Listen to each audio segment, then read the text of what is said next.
Hey there, so today I'm going to show you how to do a simple and easy back line release. For this practice, you'll need a Rad Roller or similar ball. If you don't have one of these, you can get 2 tennis balls, put them in a sock, tie the end of the sock, and you would have a Rad Roller ball. So your back line is one of the myofascial meridian lines that was delineated out by Tom Myers and crew as one of the lines of fascia. So this line of fascia, it doesn't start because fascia doesn't really end, it's all continuous, but for purposes of explaining, it starts at the sole of your foot, your plantar fascia, works up to your calf, your hamstring, the tissue of your glutes, up along your spine, all the way up to the back of your skull and your forehead. So we're working a couple of those key areas today, and as an assessment and reassessment, we're going to check in with our downward facing dog. If down dog doesn't work for you, shoulder related or whatever, you can check a simple forward bend. So go ahead and set your ball off to the side. You also will need a block. And just come into either a forward fold, so hinge forward the waist without overthinking it, just bend over. Or if you're comfortable in down dog, plant your hands and send your hips back to downward facing dog. Now, without moving, just come back into stillness. What you should notice, what I certainly notice, is some tension in my hamstring, a little bit in my calf, and even the sole of my foot on my right side. So give yourself a couple of moments here in either down dog or a forward fold to notice for you where there might be more tension, perhaps in, again, your hamstring, maybe even in your head. Notice what's going on there. And then begin to come up to standing with your ball. And whatever side that you felt was your tighter of the two sides, you're gonna take your ball, set it on the floor, and roll up the sole of your foot. So I'm gonna start with my right side because I felt my plantar fascia was tight. So I'm rolling from my heel bone, my calcaneus, all the way to the ball mount of my foot. This is where the plantar fascia resides. I'm gonna roll to the inside of my foot, the outside of my foot, and I like to go just on one of the balls. So instead of going in the middle of the two, it kind of gets a little bit wonky. Right in the center, so pick one of the balls. Slow your breath as you inhale through your nose and exhale through your nose. Inhaling and exhaling through the nose helps to slow down your nervous system, which is also helpful when we're doing techniques that may be a little bit uncomfortable, but we're certainly not looking for pain. So if it's painful, just reduce some of the pressure. So speaking of pressure, you can lean in a little bit and lean out a little bit. We'll spend about 2 or 3 more breaths here.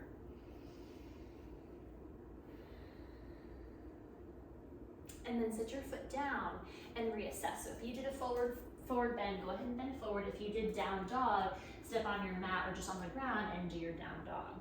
Check in, and like magic, that side that was tighter should feel a little bit lighter. That's certainly what I notice. Okay, so bring yourself up to standing and do the other side. So again, we're looking for areas that feel like they have maybe some sensation, we'll say, that quote unquote good hurt. But anything that feels like more than we'll say 5 to 6 out of 10, like 10 is being the worst or the most intense sensation, we don't want to go that high. Higher than a 6 or so, 5 to 6, we tend to create more tension and stress in the very tissues that we're trying to relax and elongate. So keep rolling the other sole of your foot now. Again, you can shift your weight a little bit forward, breathe in, and shift back as you breathe out. You can go a little fast. Ideally go slow, find a comfortable pace so your tissues have time to accommodate to the sensation and the stretch you're applying. Okay, one more time, reassess your forward bend or your downward facing dog and notice the difference. Drop down to the hands and the knees. Pretty cool. So now we're gonna do our second piece of the back line, which is the calves. So 2 options. I'm gonna show you option 1. Take a block. If you don't have a yoga block, you could use a couple of books to stack up and give yourself some height. Take your ball and place it on the block in a horizontal position, so it's parallel with the block. Place your leg, your calf rather, on top of the ball. And I like to start with the ball pretty close to the knee joint, not under the knee joint itself, but just close enough to it. Let your hands catch your weight and then begin to pedal your foot up and down. Roll your leg in a little, roll your leg out a little. You can also just kind of shimmy your body weight back and forth, or just hang out and allow the pressure of your leg to rest down. You could also cross your opposite leg on top if you have the flexibility there to add a little bit more sensation, but again, more is not always better. If it increases the sensation more than a 6 out of 10, back off. And then eventually you'll move the ball down, find a new spot on your calf, flex your foot, point your foot, but mostly keep your foot relaxed. It helps to keep the tissues of your calf soft. And then move it down another section until you get to your Achilles tendon.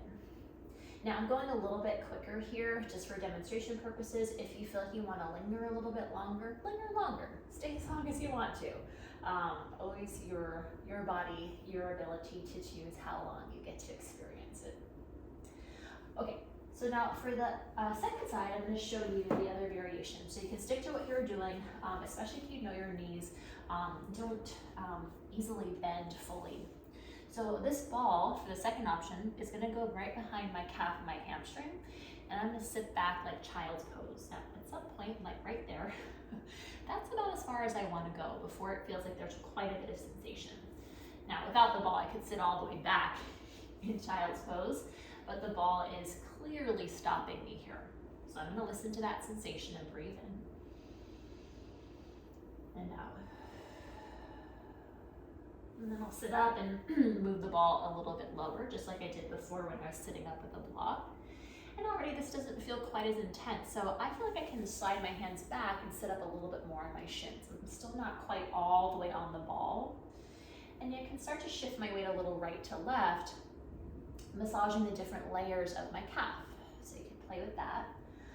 Also, you could be doing this in sitting. Just a reminder, you don't have to do this option. And then one more time, move the ball a little closer towards the Achilles. Rock right and left.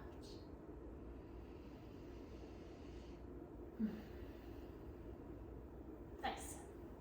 So from here, we're gonna come down, and now we're gonna take this ball, what about the glutes? You'll notice that I'm intentionally skipping the hamstrings because I want you to feel the difference of how interesting and how pliable your tissue can become, where it might have been most likely tight in the hamstrings and not even touch the hamstrings. We're just doing everything around it. So come onto your back, take your ball with you, and we're gonna place this ball in a horizontal position underneath the tailbone. So I've got my ball horizontally placed. I'm gonna lift my hips and slide the ball underneath my tailbone. I want to kind of position it and sort of play with where it feels good. Not too high because then my back arches. Not too low because I'm going to fall off of it. So find that sweet spot where your tailbone is lifted and supported by the ball.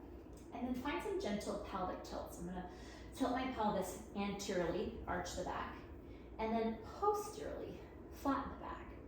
And what you should notice is the ball begins to trace the sacrum, the tailbone.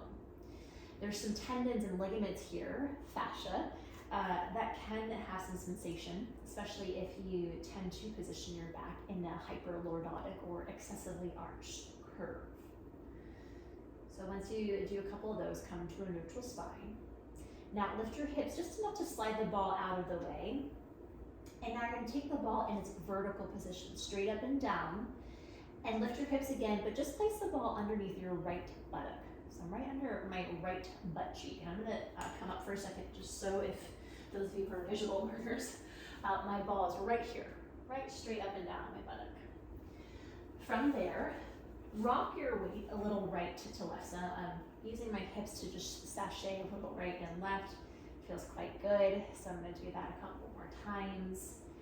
Again, for purposes of just instruction, I'm going to go a little faster than I would normally doing my own practice. So for you, spend at least, maybe 10 breaths longer. But we'll go ahead and do the other side just to keep this video short and sweet. Lift your hips, take the ball other side, straight up and down. Oh yeah, well, that's good. And rock your weight side to side. And so at any point, if you heard me give an audible affirmation like, oh, that's a good spot, stop.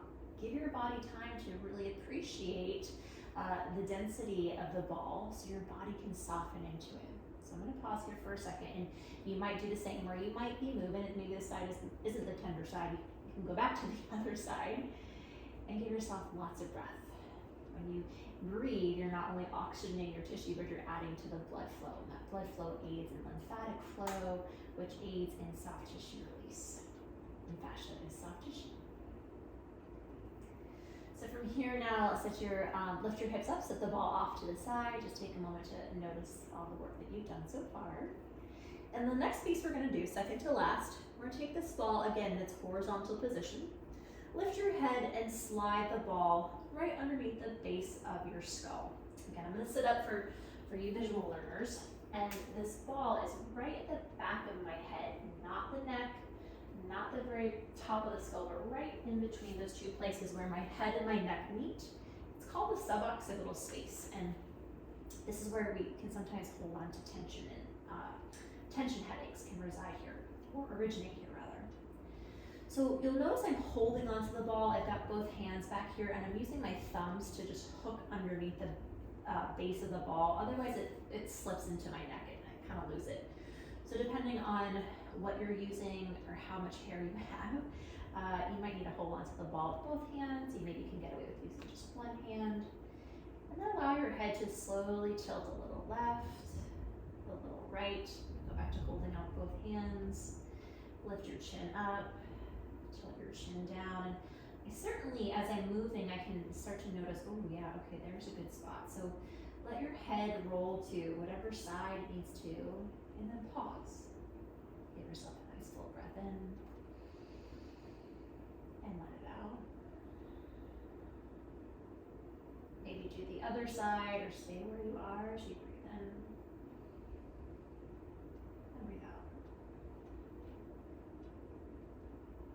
Bring your head back to center if it's tilted, and now just roll over to your side. Keep the ball where it is on the floor. Roll over onto your stomach, and now this ball is coming on the forehead. So I'm gonna take my arms and bring them out wide like a diamond shape, and my forehead is just planting straight down. Then move this arm so you can see where the ball is, but that's it, just right above my eyebrows. From here, I'm gonna tilt my chin up, tuck my chin down. As I create this nodding action in my chin, the ball is massaging the front of my fascia, my epicranial fascia. So remember that back line is from the sole of the foot all the way to the front of the forehead. If you want, you can still move or come to a place of stillness when you find that kind of quote unquote good hurt, and breathe in and breathe out.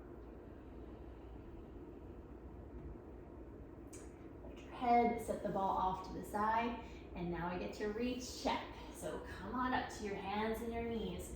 From here, if you were testing your down dog, push yourself up to down dog. If you were in a forward fold, do a forward fold. And now, wow, what a difference. So bring yourself down, have a seat, and hopefully you felt a pretty significant change in your hamstrings, right? Even though this wasn't technically a hamstring focused class, for most of us that's where we feel tension when we bend forward or do a downward facing dog. So tension along the back line can contribute to a whole host of discomforts, primarily the lower back. So this is great if you have lower back tension or discomfort, especially if it's chronic. I wouldn't recommend this if you're going through an acute spasm of pain. It's always best to rest, ice, or heat. But especially if you have any chronic maladies, especially lower back, hopefully this helped. And I look forward to practicing with you soon.